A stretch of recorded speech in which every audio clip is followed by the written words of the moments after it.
I believe that just as human beings are more alike than we are unalike, I believe that places which are built and supported and guided and directed to worship God in are more alike than they are unalike. And we used to have a song which said, "We are one in the Spirit, we are one."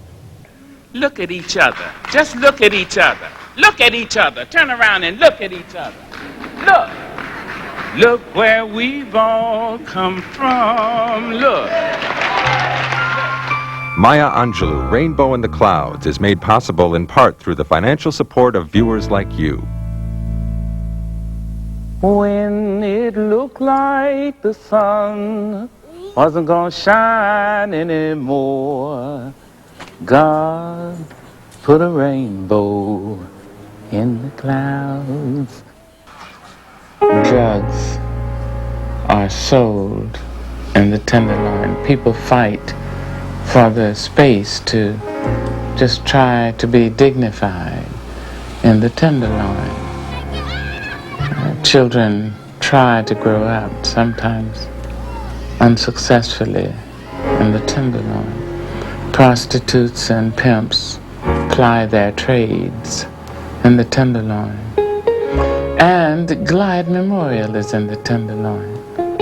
I think of Glide Memorial as a rainbow in the Tenderloin. But I go further. I think of Glide as a rainbow in the world. When I first came here, I was an invisible person. I was a mute person. I was an empty vase. Being a dope fiend, this is something I didn't want to be, you know? And I was covering up a lot of anger, a lot of feelings of who I really was.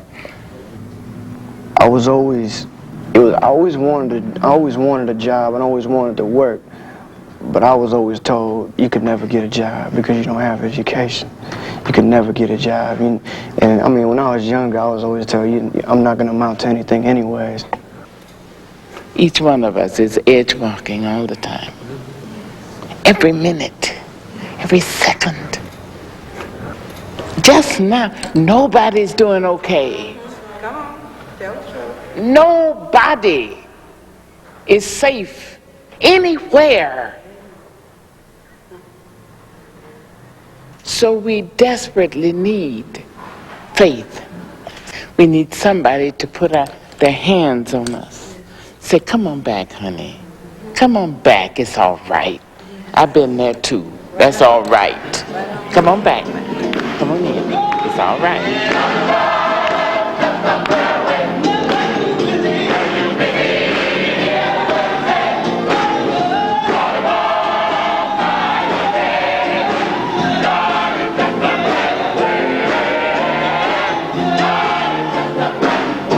The Bible says faith is the evidence of things not seen. I believe it is faith which allows human beings to try to rise in the morning after evenings of terror and fear and grief and disappointment.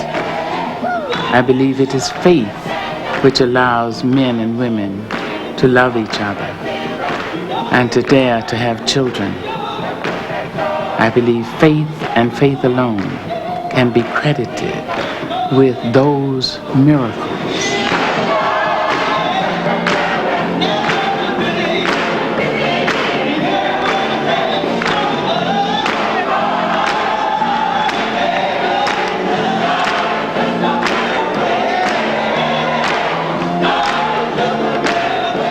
I grew up in a small church in Stamps, Arkansas, a Methodist church. It was called the CME. I thought for years it meant Colored Methodist Episcopal. It turned out it meant Christian Methodist Episcopal, but I didn't know that at the time. I grew up in that church when all the people who belonged to the church were there, when visitors were there, when children, the afflicted, sinners, and the problematical were there. There were about 45 people in the whole church. And in that church, I began that arduous and tenuous journey toward faith. Oh, my God, my God, my God. Sometimes it feels as though life is unbearable. But that's the good time. Because we know that when it is unbearable, we're now ready to move on.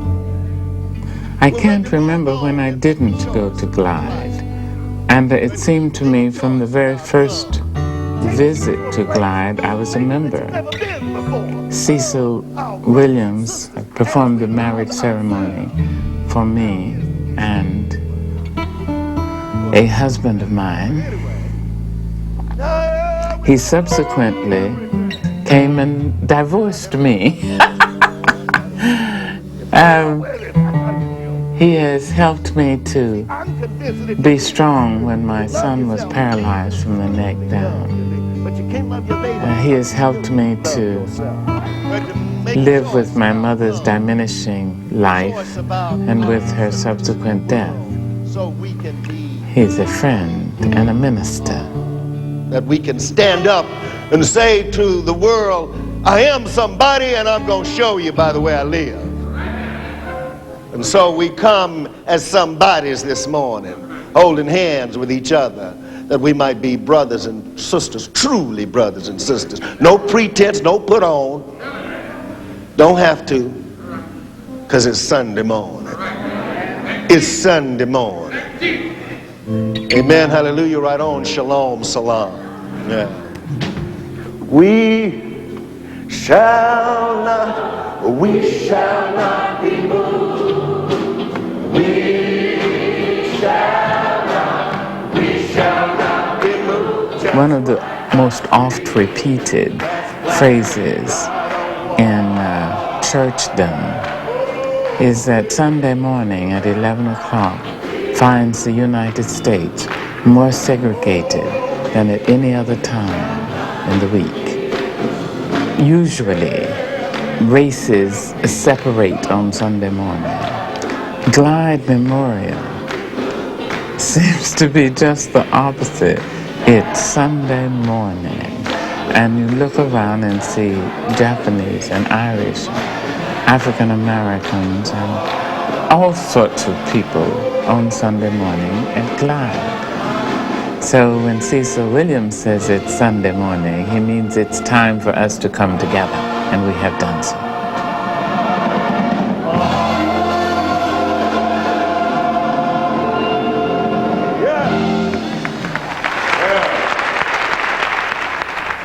I recall when I was a child, about 8 years old, and I have 4 other brothers and a sister, and we'd play church sometime, and I always wanted to be the preacher. Okay, so if they let me be the preacher that day, what I'd do is designate where they were to sit and also what color they were. Each a different color. Yes, because segregation to me in the church was not only sinful, it was evil. And so I said, you know, what do you do about this? And as a child, I began to imagine how I could bring about, of course, an integrated, what we call multiracial now, multicultural church. Hi, my name is Sunday, and I'm with the Glide Memorial Church, and we have a clinic that's just opened up. ¿Cómo está bien? Sunday is a major miracle. There's no doubt We have a about it. clinic. She's unbelievable. At Glide. Because Sexual she's transmitted disease tested. She's awful. She used to be awful. Lord, she used to get on me more than anybody that I've ever had in my 28 years here. Because she was the worst drunk and the worst dopehead I have ever come up on. You don't know what I'm getting, and I'm not gonna be your bitch. Better check yourself. Being a dope fiend, homeless, with 2 babies on crack and speed, on heroin, alcohol. I was empty, I guess. I was empty. and I was searching for help. Empty of what? Of self-esteem of being a woman, and being that mother for my children, and wanting to be somebody in life, wanting to be recognized as someone, and not as just a dope fiend. How, if being a dope fiend was not what you wanted to be, how did you become one? When I was about 16 years old, by being raped by my stepfathers, being turned out in the streets as a prostitute. You used the plural, by your stepfathers. Yeah, my mother was married to one man, and he raped me constantly. And then after she divorced him, the next guy she got How old were you? I was about 15, 16 years old. But I was raped basically the first time by my uncle when I was younger. Okay, I need to ask, did she know? After I told her I was about 16 years old, I told her, and she put me out of her home. She said that I was destroying her marriage. So that's where it led me out into the world of prostitution and dealing with drugs, dealing with people that dealt with drugs. And that's when I got turned on to speed and alcohol, and then heroin and coke. And then I started shooting drugs. I love you too. I love you too, Dad. Yeah. I like Glad. Cecil Williams was, to me, was a father image. The father I never knew. That was, he loved me, but he didn't know how to take to me. I was this pushy woman, this woman that was looking for somebody. He didn't know what I was looking for. And he was like there for me, and I knew it. And I always could come to him. Excuse me, Papa. Get out of the way, Papa. They thought enough of me when they saw I got enough recovery that they would offer me a job, because they do know what a true love is. And Glide do have love. Well, I'm dealing with my life. I'm in recovery now. To me, you always be sick. You always be an addict. But you have a choice. And my choice was to turn my life around for my kids' sake, for my grandkids' sake, for my sake. Basically, I'm number one. Because if I can't do for me, I can't do for them. And I can turn around and I walk these streets and grab people to be tested. And I look at these same people that I used with 4, 5, 6 years ago that are still out here using. So I choose not to go that way again. Need some more? Yeah. Oh, honey. HIV testing? I have AIDS. I really tested. You have AIDS? Full blown, yeah. I'm sorry to hear that. Do you have a clinic that you go to? Yeah, I have my own private doctor. Okay. Because I go to Ward 86. Sandra Hernandez is my doctor. Did you think How you long were have you bringing anything to Glide? I brought a lot of love, wanting to give back what was given to me through Daddy Cecil Williams. He gave me a lot of love, a lot of understanding. So now when I talk to these girls here in the groups, I give them love and understanding, a lot of counseling. And they look up to me now as a counselor, dealing with AIDS, dealing with drug abuse, dealing with alcoholic abuse, dealing with being homeless, motherhood. They look at me like a mother, some of them. And I teach them that my past life is not what they need. What they need now to look at me now and try to be something in life. Yeah. And I'm not thinking that,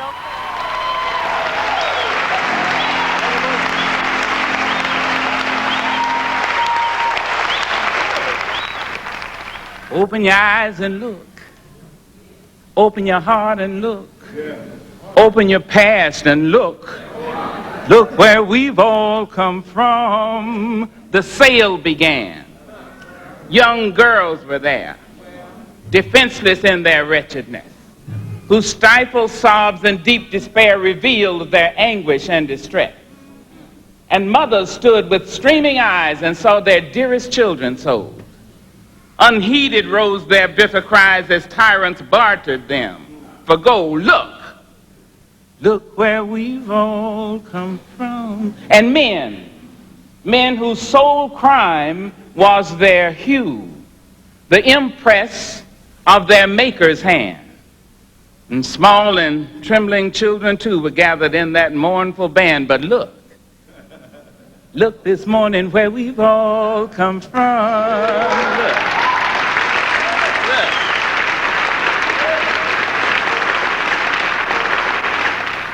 Look at Glide this morning. Look at each other. Just look at each other. Look at each other. Turn around and look at each other. Look where we've all come from. Look.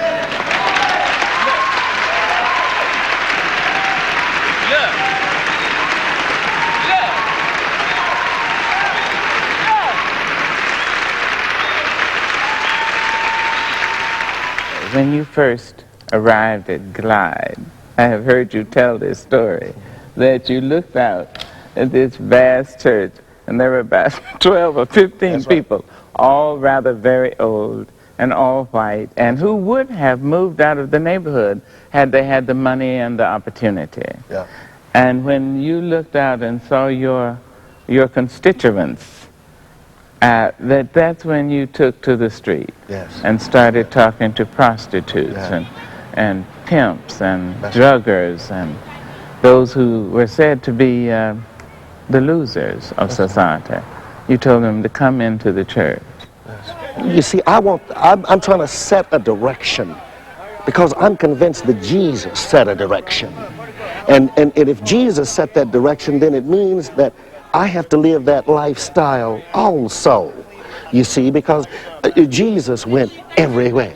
He touched everybody. Well, if he did that, why can't I do it? This is a group that brought us some canned goods from John Muir School. How about that? I want to be more like Jesus every day. I want to walk just like him. I want to talk just like him. I want to live just like him. I want to give just like him. I want to be more like Jesus every day. So that's really what Cecil means to do. We don't let folks get by here. We confront folks. That's what I did this morning. I was very put out because I was hustled. And don't hustle me. So the man who had hustled me, I just went after him. And I let him know that he's in denial, that he's gaming me, and I did it before everybody. I mean, I say everybody. I did it before the folks. Because I ain't going to hide my feelings. When I'm upset, I'm upset. When I'm not feeling good, I'm not feeling good. The folks, everybody knows it. When I'm angry here, I show my anger. When I'm ready to confront, I will confront. And so don't hustle me. If you hustle here, you're in trouble. Certainly life with Cecil as a husband and life with Cecil as a co-worker is not easy at all. He's very intense, he's very focused, he's very committed, and he goes after what he wants, and he believes that he's right, and sometimes we disagree, and I don't believe he's right in all things, and we go at it. I think that the major ground that we have is our commitment to mutuality and a commitment to struggle.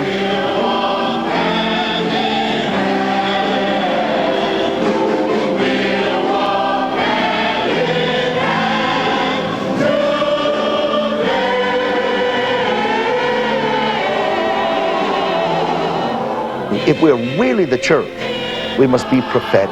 We must lead the march.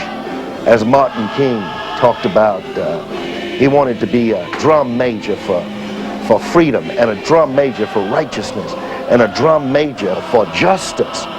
We ought to be leading to help people become empowered so we can break out of dehumanization and oppression with each other and for each other.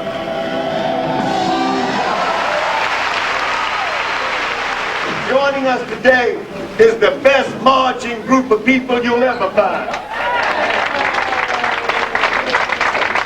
For those who are ready to come off, for those who are ready to stop, for those who want to stop drinking, for those who want to stop smoking, crack cocaine, or whatever the case might be, today is that day. This is why we said it is time. It's your time, our time. It's recovery time today. Today is recovery time.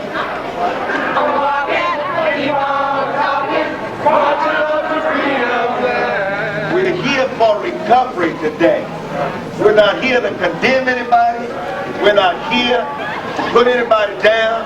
We're not here to fight against anybody. We are here to love people back to health and recovery. It seems to me that love increases upon the giving of it. So when any body, that is human body or institutional body, is filled with love, then the increase into the world is notable.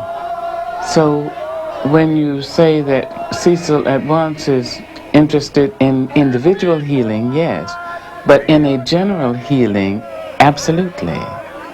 Because that is the way through which we keep a toehold on the world and keep it from going to hell in a basket.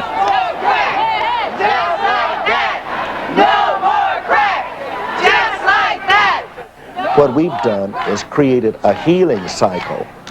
What we've done is created an empowering cycle so people can, in fact, break out of poverty. I want you to come over to the park later on, okay? Come by the park later on because we're going to go back to the park. How you get, man? God bless you. God bless you too, brother. Okay? You're good. You're good. Thank you very much. Thank you. That's all. Indifference is the worst crime in the world. To stand on the sidelines and say, let somebody else do it, is inhuman. Come on down! Come on down! Come on down! Come on down! Come on down! Come on down! Come on down!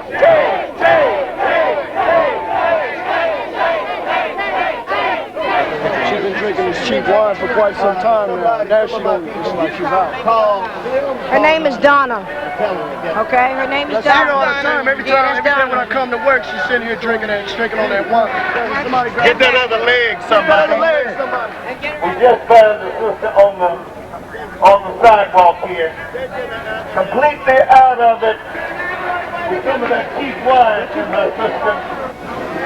We are now going to go back to our stores and make sure that they begin to consider taking fortified wine off of their shelves, but we must also condemn this store as well because it will promote what it promotes. We will boycott that store on the corner and this one right here. What time is it? What time is it? What time is it?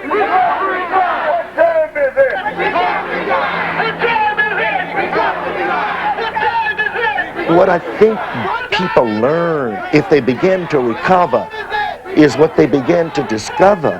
When you begin to be yourself, then you begin to discover what it means to have self-definition, pride, and dignity. And that's what some of them are discovering. People are getting new feelings, new sense of themselves. And that's exactly what being down can do for you.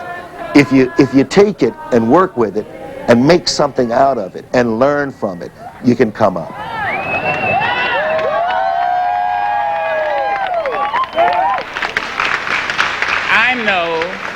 I know that I am a child of God. That knowledge liberates me, totally liberates me.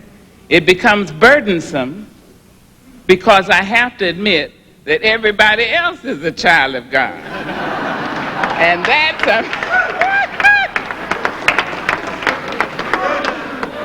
when I see the brute and the batterer and the bigot, when I see the person who would minimize another person's life, try to invent a person, tell the person who she is, who he is, I have the responsibility of remembering that even he, even she, is a child of God, even if he doesn't know it.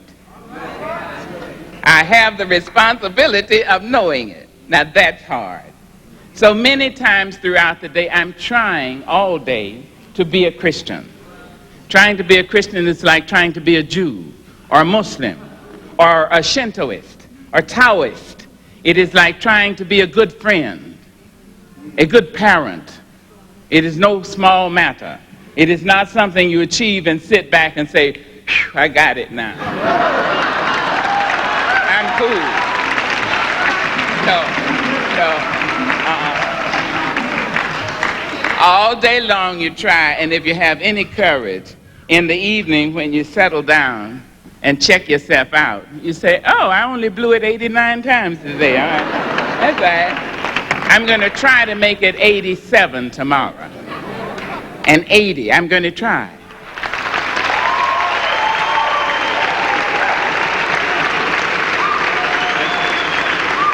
With the experiences you both have had with racism and cruelties in the South in particular, I don't see hate or bitterness in your faces.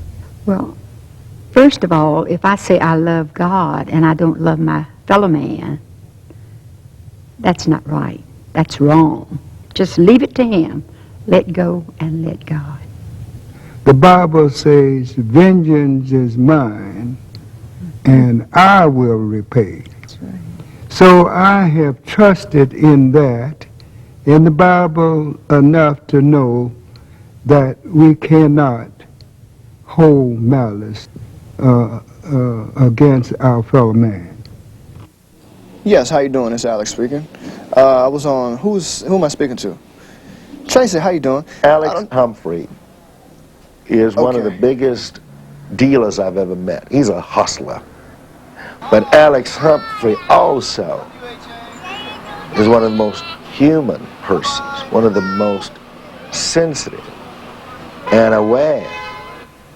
And because he's turned things around.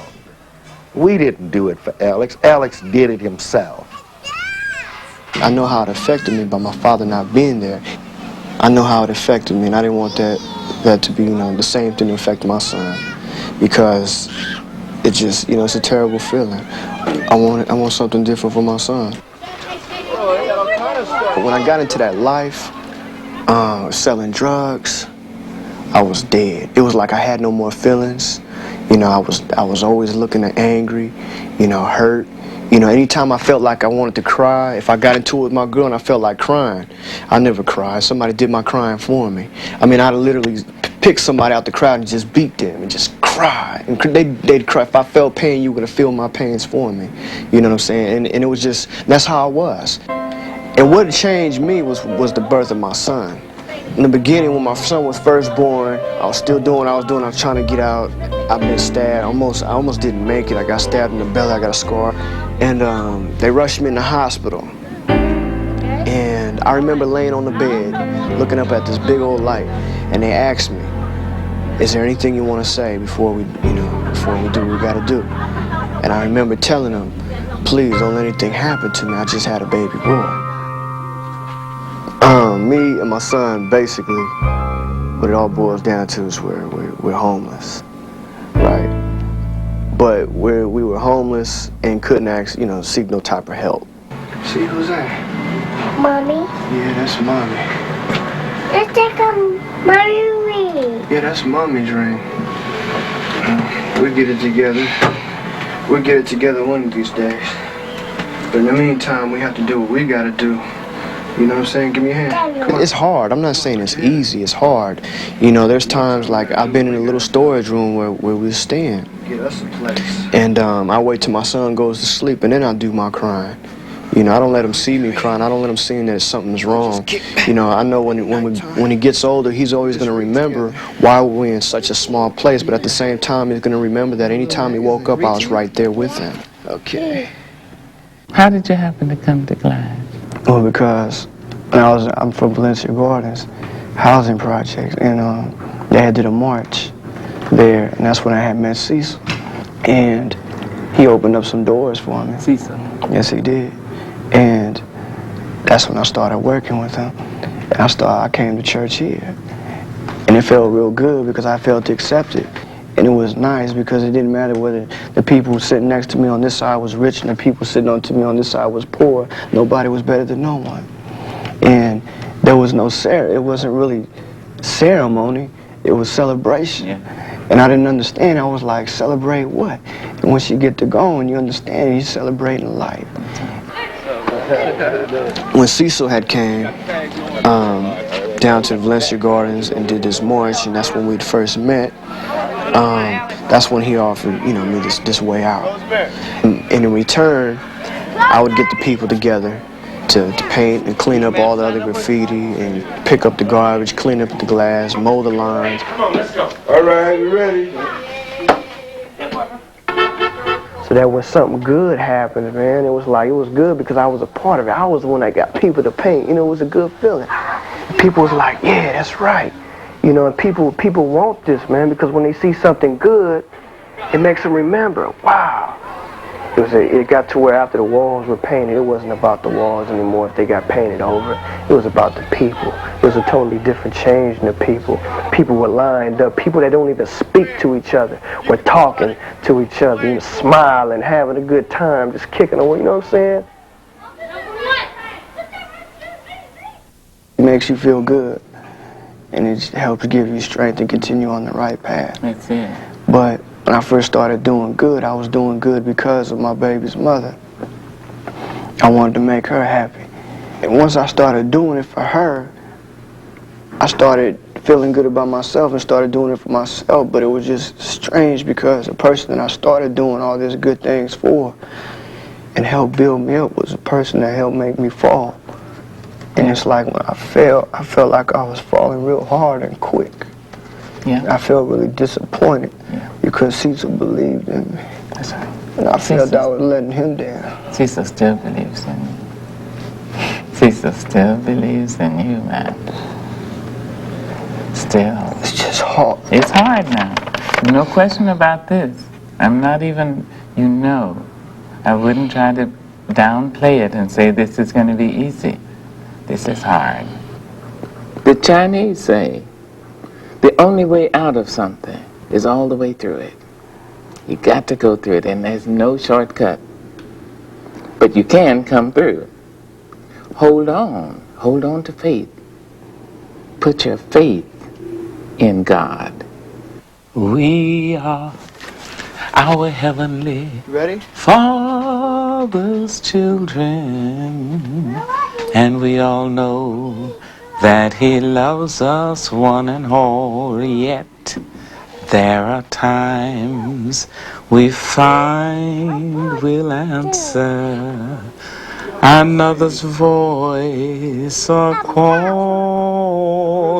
If we are willing, God, He will teach us His voice and only His to obey no matter where. And He knows, oh yes, God knows just how much we can bear. Well, I sing that song knowing it to be so, but sometimes I think, oh, really, Lord, please, ease up.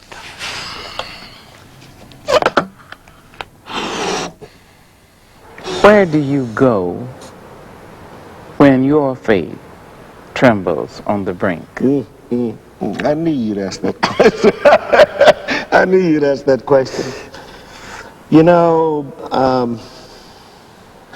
different places, but one of the first places I start is I do some moaning and groaning because I believe that prayer means that you cry, that you moan and you groan. It's like some of the Old Testament passages where the people were wailing and crying out to God, to Yahweh, saying, you know, did you leave us? We've been waiting so long. Did you give us up? You know, did you turn your back on us? Have you forgotten my name? Have you forgotten my name? Okay, what about you, honey? You been tested for HIV and sexual transmitted disease testing? You have? Okay. Come on. I got one. If the church is really the church, it must take risks. We do that quite often. For instance, many of our programs that we create here come out of real need. Some of the real needs that people are confronting at this time certainly has to do with HIV/AIDS. I've had AIDS now for 2.5 years, a little over 2.5 years. And I find myself declining physically. Tell me about psychologically. Where are you psychologically? Psychologically, I'm in the best place I've ever been in my life. It makes my life very happy to be as at one with myself. To have somebody that, I don't know how people can go through this without someone with them. Ron is just so supportive and has helped me through every bout of illness that I've had.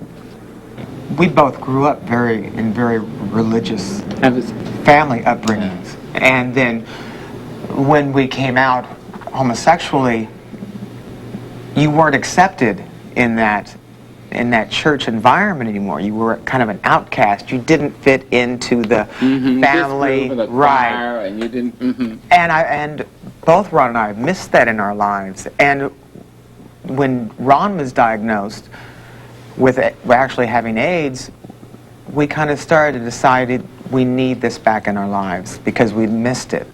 And I said, Ron, we've got to go to Glide. Honey, you won't believe it. There's nothing like this. There is no place like this Glide church. You've got to come. And he was like, okay, yeah. He came, and now I have got, he's the one that we cannot miss a Sunday. Here's the issue. See, I'm convinced that if you live in the Spirit and you love yourself, then you can truly love your neighbor. But you can't love your neighbor until you love yourself.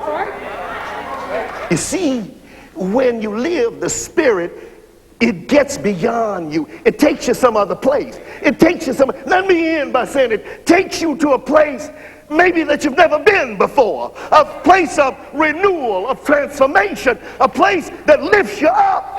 You see, one thing I decided some time ago, that's why you see me in this today, is that I'm going to be different.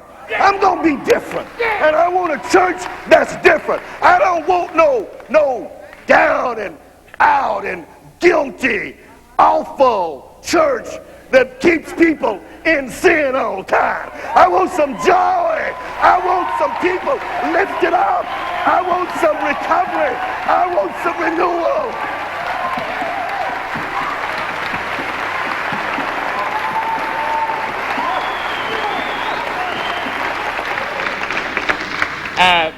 Reverend Williams was talking about love, and I totally agree that you can't love anybody if you don't love yourself. There's an African saying which says, be careful when a naked person offers you a dress.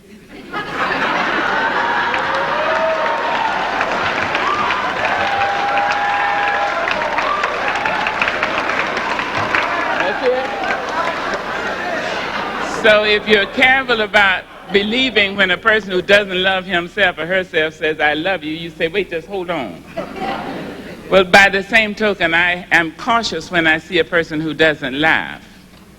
When a person who tells me, I'm serious. And acts as if he's put airplane glue on the back of his hand and stuck it to his forehead.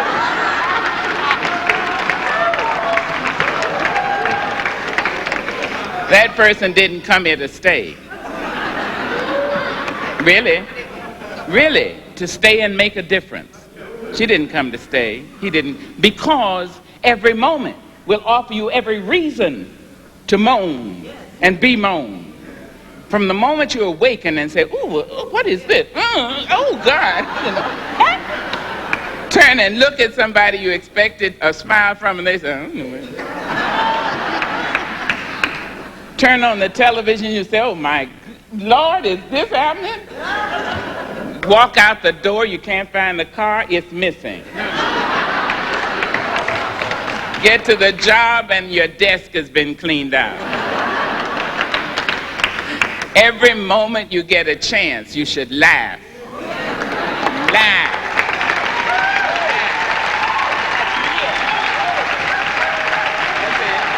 That's it.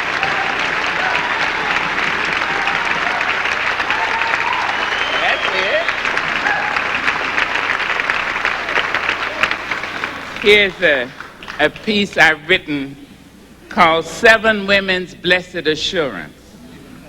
One woman says, one thing about me, I'm little and low. I find me a man wherever I go. Second woman said, they call me string bean, I'm so tall. Men see me, they're ready to fall. Third woman said, I'm young as morning. I'm fresh as dew. Everybody wants me. Look at you. Fourth woman said, I'm fat as butter. I'm sweet as cake. Men start to tremble every time I shake.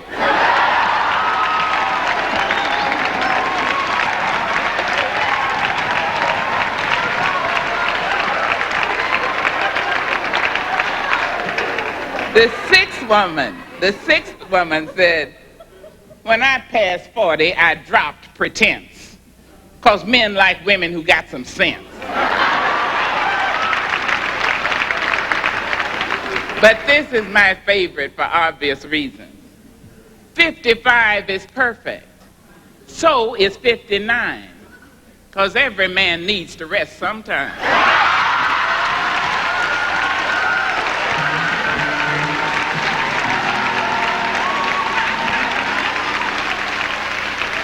The church is a great place because you can have fun in the church. You can laugh at yourself in the church. The church is a great place for believers because you can bring pain to the church. You can expect to have relief from the pain in the church. My miracle, the miracle of me, is to have learned trust. I had killed my faith. I had attempted to murder God. Is that presumptuous? That is so. And I said, that is a crazy thing. But you see, I realized God was here all the time. God was with me all the time. And my grandmother who said, girl, and she didn't say this in English, she said in Japanese, which I don't understand, but I understood her. She said, your greatest accomplishment on earth would be able to say to them, it's not so. They tell you that you are weak, and you say, it's not so. Okay. They tell you that you are deserving of nothing, and you say, that is not so. They tell you that you are passive, and that you should keep your mouth shut, and that you are unworthy, and you show them that it is not so.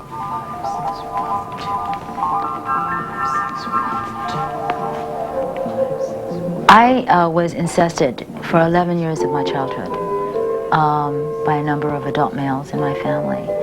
And I think the dance that I choreographed, which has to do with incest, is part of the evolution of my recovery. And my recovery is finding a variety of ways of speaking, of telling, of finding the reality who is me. Mother, I wanted you to save me. You turned your head. I listen for your voice.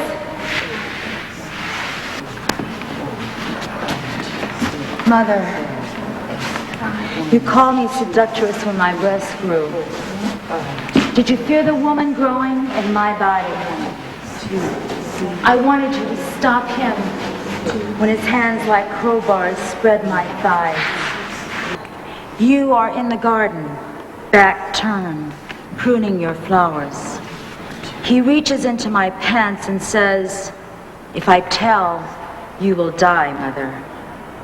I sever my feelings from my body and become a cut stem, shedding silent rose petals shaped like tears. Mother, in the garden of infinite grief, you turn your head.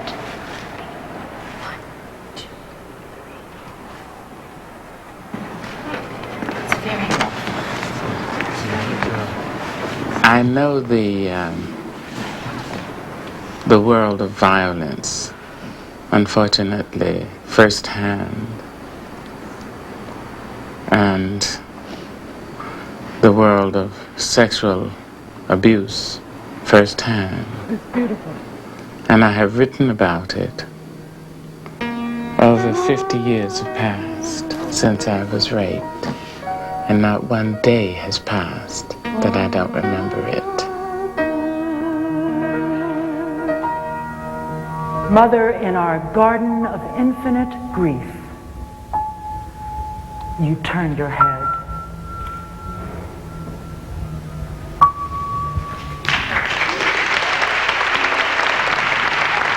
The first time I was raped, okay, as a child, it set up a pattern for me for the rest of my life. To accept being raped, to accept being beat. It destroyed my self-esteem as a child. I never knew my self-worth. I never had the chance, the opportunity to find out I was somebody or what being somebody was. As a child, when you are raped, or if someone that is in your family that you're supposed to trust takes something from you, it is so complete, that loss. It's so complete, that taking away, that you can't, it's like it's so hard to get that back. That loss is so extreme. And not only get it back, suppose you never had a chance to have it in the first place. Get Right. what Well, back? what does a child have? Yes.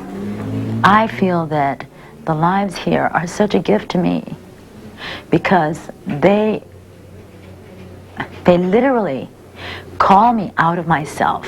They literally call me out of a tomb. And I didn't know that when I first started here.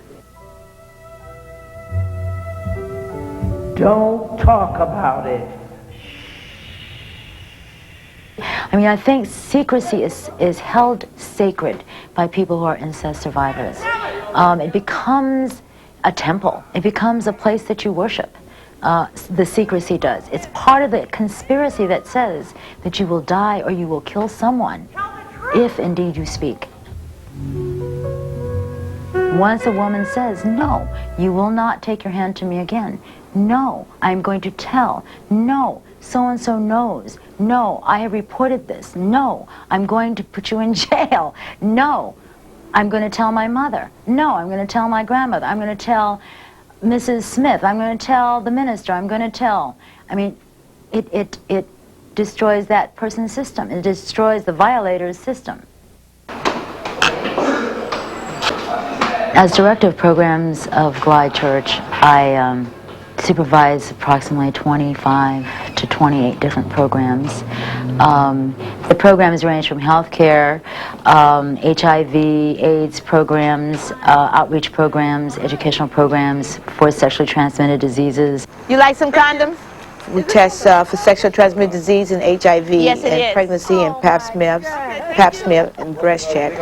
And I liked that. Safe sex pack? Eddie, what group is that brought them? We have recovery groups. Good. We Very have good. Thank you. Thank you job very much. training. We have literacy training. We have health care. Hey, what's up, my brother? How you doing, man? I mean, you come in, they have clothes, you know, persons in need. We have people that donate shoes. We have people that donate clothes. They could come in and get something to wear. They could turn around and go to the crisis center. We serve 3 times a day, hundreds of people. They can get a meal for them and their kids, turn around, take the kid up to the 2nd floor, to the children's program, turn around and go to the support groups, go to the 6th floor and learn a computer skill. I mean, everything is here.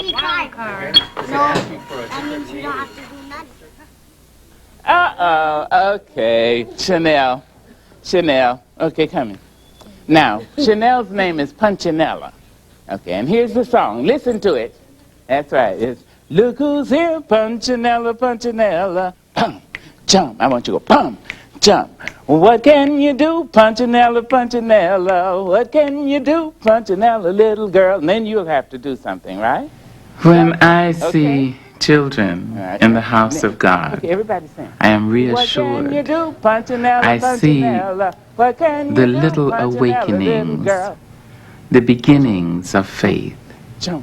I see how children start tenuously to believe in something other than themselves and to believe in someone other than themselves and other than their parents, other than their immediate families. I see how they are preparing themselves, strangely enough, for a journey they do not even know they're about to take. Come on, Johnny. They granted me my 2 bedrooms. You got your 2 bedrooms? Yeah.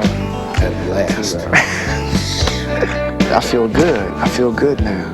You know, whereas before, you know, I was always, you know, walking around, no smiles, feeling bad. My son with me, he's not smiling either. But now, me and my son smile together. I mean, I'm alive, and I'm back.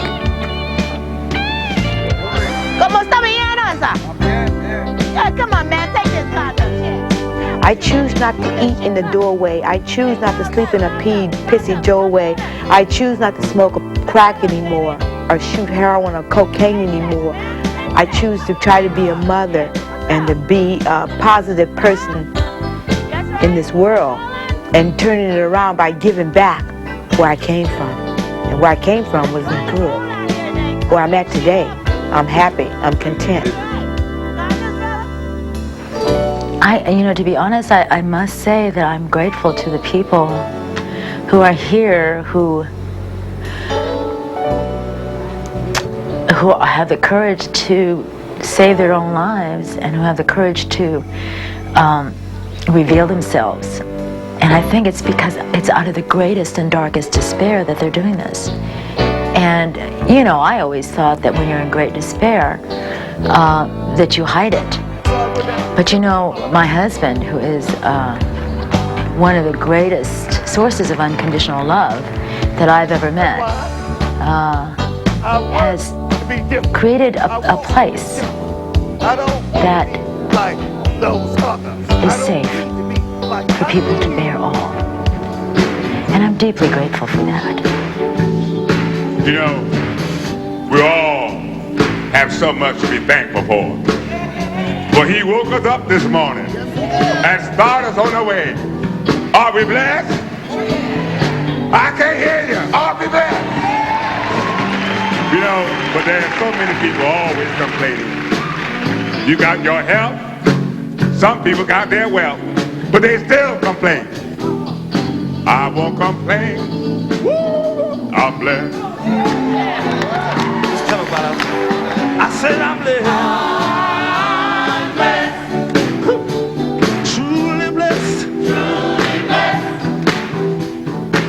It is faith which allows you to stand erect against the burden of gravity and the burden of one's own life.